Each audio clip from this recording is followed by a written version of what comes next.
Now Yiftach, a brave soldier from Gilead, was the son of a prostitute. His father, Gilead, had other sons by his wife, and when his wife's sons grew up, they drove Yiftach away and told him, "You will not inherit it.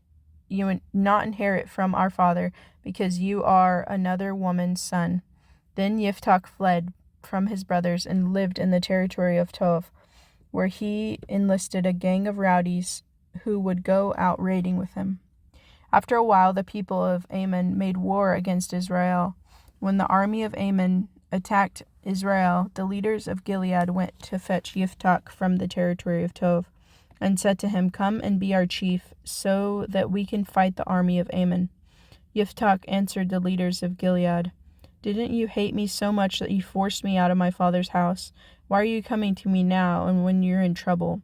The leaders of Gilead replied, "Here is why we've come back to you now. If you lead us in war with the people of Ammon, you will be head over everyone living in Gilead." Yiftach answered them, "If you bring me back home to fight the army of Ammon, and Adonai defeats them for me, I will be your head." The leaders of Gilead said to Yiftach, "The Adonai is witness that we promised to do what you have said." Then Yiftach went with the leaders of Gilead, and Ammon made him head and chief over them. Yiftach repeated all these conditions of mitzvah in the presence of Adonai. Yiftach sent messengers to the king of the people of Ammon to say, "What's your problem with us? Why are you invading our territory?" The king of Ammon answered the messengers of Yiftach, "Because Israel took away my territory when they came up from Egypt. They took everything from the Arnon to the Yabok and Yarden. Now restore it peacefully." Yiftach sent messengers again to the king of the people of Ammon with this response. Here is what Yiftach has to say. "Israel captured neither the territory of Moab nor the territory of people of Ammon. But when Israel came up from Egypt, walked through the desert to the Red Sea, and arrived at Kadesh, then Israel sent messengers to the king of Edom to say, 'Please let us pass through your land.' But the king of Edom wouldn't let them. He sent a similar message to the king of Moab, but neither would he, so Israel stayed at Kadesh. Then they walked through the desert around the territory of Edom and the territory of Moab, past the east border of the territory of Moab, and pitched camp on the other side of the Arnon. But they did not cross the border into Moab, for the Arnon was the border of Moab.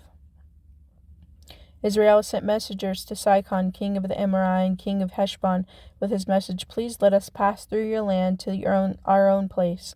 But Sihon did not trust that Israel would only pass through his land, so he gathered all his people together, pitched camp in Yachatz, and fought against Israel. Adonai, the God of Israel, handed Sihon and all his people over to Israel, and they killed them.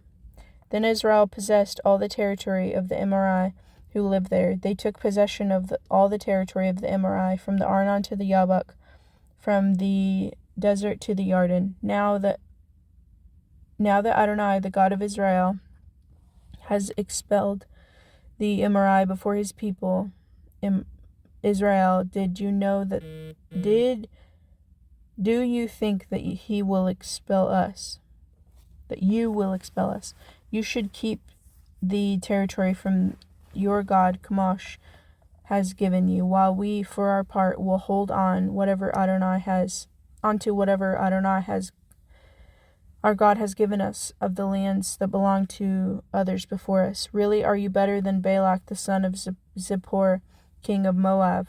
Didn't he pick a quarrel with Israel or fight with us? Israel lived in Heshbon and its villages, in Aroer and its villages, in all the cities and the banks of the Arnon for 300 years.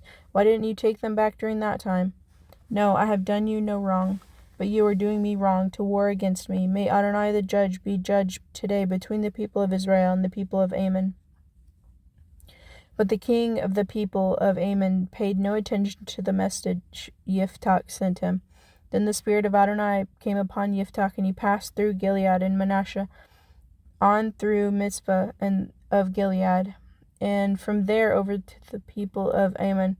Yiftach made a vow to Adonai, "If you will hand the people of Ammon over to me, then whatever comes out the doors of my house to meet me, when I return in peace from the people of Ammon, will belong to Adonai. I will sacrifice it as a burnt offering." So Yiftach crossed over to fight the people of Ammon, and Adonai handed them over to him. He killed them from Aroer until you reached the Minet, 20 cities, all the way to Aval Karamim. It was a massacre. So the people of Ammon were defeated before the people of Israel.